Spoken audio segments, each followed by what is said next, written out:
that we get hit. So I'm gonna say LeBron James. And you know what? Let the debate begin. And I don't give a rat's ass that they do. I just telling you who I would like. That's all. I said that LeBron will. I find him to be the most talented player I've ever seen in NBA history. Got a problem with that statement by me? Well, you sound like you're threatening me. No, I'm not threatening you.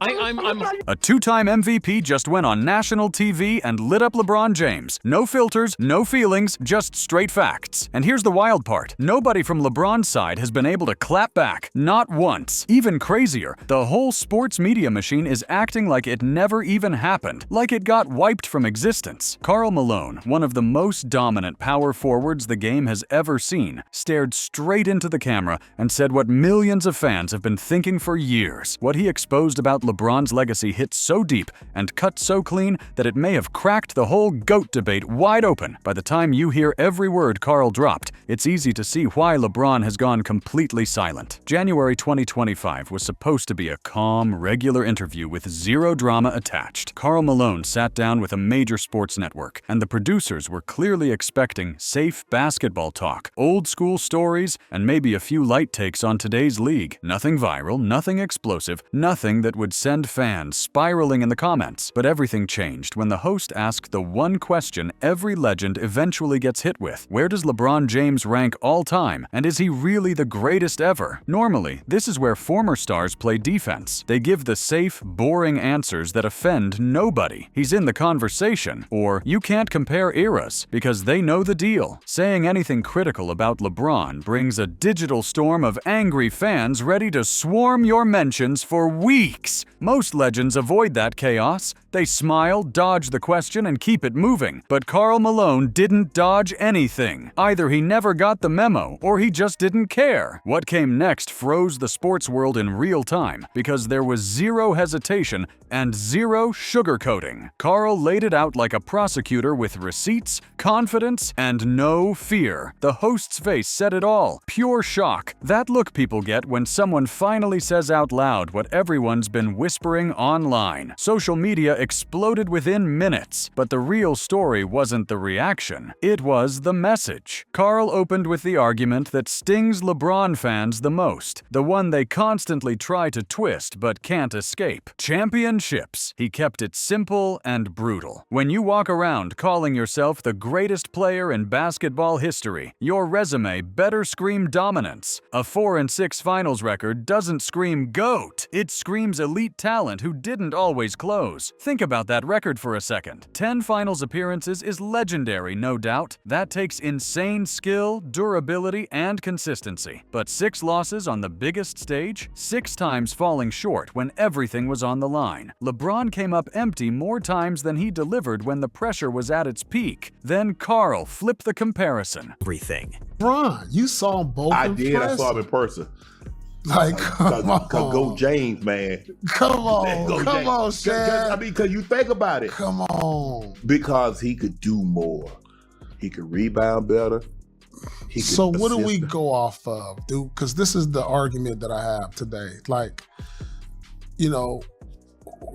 better player is one thing. Yes. Like, is he just like, let's take away all the accolades? Yeah. Michael Jordan's finals resume tells a totally different story. 6 trips, 6 championships, 6 finals MVPs. No slip-ups, no excuses. Jordan didn't just win, he dominated. Most of those series didn't even sniff a Game 7. That's what greatness looks like when the lights are brightest. Karl hit another nerve with a point that landed heavier than most criticism. Magic Johnson doesn't brag about finals losses. Larry Bird never hung banners for second-place finishes. Champions celebrate wins, not appearances. And that's the uncomfortable reality LeBron supporters struggle with. Making the finals doesn't mean much if you can't seal the deal. History doesn't reward participation trophies. It remembers who finished the job. That alone would have kept sports shows buzzing for days, but Karl wasn't done. Next, he touched on something that's followed LeBron his entire career. Team hopping, franchise jumping. Karl pointed out how LeBron moved city to city, stacking stars like he was building building a fantasy roster, always reshuffling the deck to stay competitive. That strategy might win games, but it doesn't hit the same as building something and standing on it. And with that, the room felt different, because Karl wasn't yelling, wasn't emotional, just calm, sharp, and unapologetic. Every word landed, and now the silence from LeBron's side speaks louder than anything else. See it.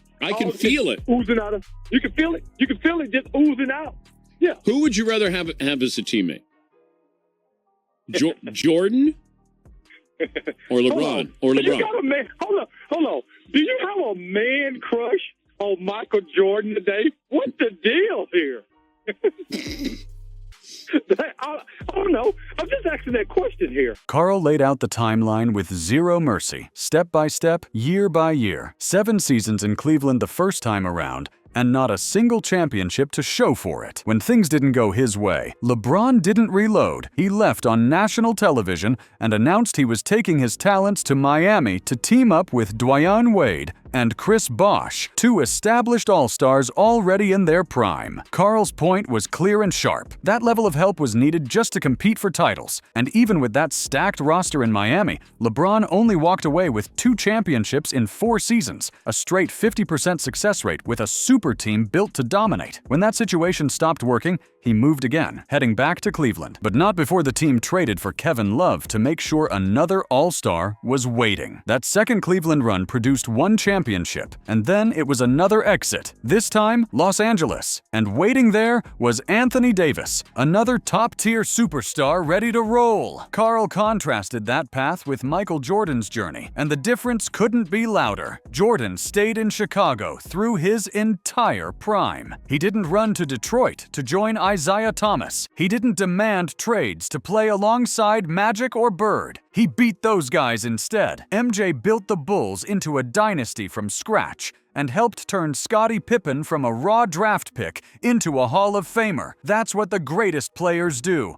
They raise everyone around them instead of shopping for help every time things get tough. Karl made a distinction that hit hard, separating being great from being the greatest. LeBron is absolutely great, one of the best ever, no debate there. But greatness alone isn't enough for the top spot. The greatest requires more. It means committing to building something instead of chasing the easiest path. By that standard, Karl said LeBron comes up short, and that's when he went in for the real knockout. Next, Karl shifted to something stats can't fully explain, something only players who live this game understand. Clutch moments. Those seconds when the score is tight, the crowd is roaring, and everybody knows exactly who's supposed to take the shot. Karl broke it down perfectly. When the game was on the line, Michael Jordan wanted that ball. Kobe Bryant demanded it. Those guys didn't shy away from pressure. They fed off it. Their eyes lit up when everything was at stake, and that killer instinct separated them from the rest. Then Karl asked the question that made the room uncomfortable. How many times have we watched LeBron pass up the final shot? How many times has he kicked it out to a role player late because he didn't want the blame if the shot missed? It happens more than people want to admit, and that's where it got even heavier. Karl brought up the one series that never goes away, no matter how hard supporters try to bury it. The 2011 finals against Dallas. That was supposed to be LeBron's coronation. First year in Miami, stacked roster, heavy favorites against an aging Dallas squad led by Dirk Nowitzki. Instead, the basketball world watched in shock. LeBron disappeared. He averaged under 18 points per game and faded when stars are supposed to take over. In fourth quarters, when legends rise, he deferred, hesitated, and vanished. Dallas closed the series in 6 games while fans everywhere watched in disbelief as the self-proclaimed king got outplayed. Karl didn't sugarcoat it. He called it what it was, coming up short on the biggest stage. And that's not GOAT behavior. No stat sheet or highlight reel can erase what happened in that series. And what made everything even louder was what came next. Silence. Anyone who follows basketball knows LeBron is extremely active online. He tweets about everything from social issues to late-night thoughts, movie takes, and Taco Tuesday. He's never been shy about defending himself or clapping back at critics. But after Karl's interview dropped, there was nothing. No response, no subtweets, no cryptic posts. Nothing from his agent, nothing from media allies who usually rush to protect him. The entire circle acted like it never happened. Maybe they hoped it would fade away. Maybe they thought ignoring it would make people forget. But the internet doesn't forget, and basketball fans remember everything. The longer the silence lasted, the more people started wondering if Karl struck a nerve that couldn't be defended. Other former players started weighing in quietly, not as bold as Karl, playing it safer, but the message was still there. Likes on posts questioning GOAT status, subtle comments about championship DNA. You didn't need names mentioned to understand the point. Karl spoke for a lot of people who've been holding back for years. None of this erases LeBron's greatness. His longevity is unreal. Over 2 decades of elite play, the all-time scoring record, versatility across positions, and elite basketball IQ. All of that deserves respect, but Karl's point remains. Being great and being the greatest are 2 different conversations. The GOAT debate isn't about piling up stats over 20 years. It's about what happens when everything is on the line. Championships matter. Finals performances matter. Showing up as the best player when pressure is at its highest matters. By those standards, LeBron's resume has real gaps. 4 championships in 10 finals appearances. More losses than wins on the biggest stage. A pattern of needing multiple All-Stars just to compete. The 2011 collapse that never fades. These aren't small details. These are legacy moments. Karl understands this perspective deeply. He knows what falling short feels like. Incredible numbers, elite seasons, 2 finals trips, but no championship. And here's the key difference. Karl never called himself the GOAT. He understood that greatness requires winning when it matters most. That's not bitterness, that's honesty. The GOAT debate has always circled Michael Jordan for a reason. 6 finals, 6 championships, 6 finals MVPs. Never lost on the biggest stage and never needed to join other superstars to get it done. 1 city, 1 franchise, 1 standard. That's the bar for greatness. Can LeBron be top 5? Absolutely. Top 3 is a fair debate. But GOAT? Karl just reminded everyone why that conversation was never as close as some people wanted to believe. This discussion isn't going anywhere. Karl opened the floodgates and said out loud what many were only thinking. With his credibility, others may finally speak freely too. This isn't the polished, media-approved narrative. This is the raw conversation backed by facts anyone can look up. Karl Malone delivered a message that shook the basketball world. And whether you agree or not, it sparked a debate that isn't getting buried anytime soon.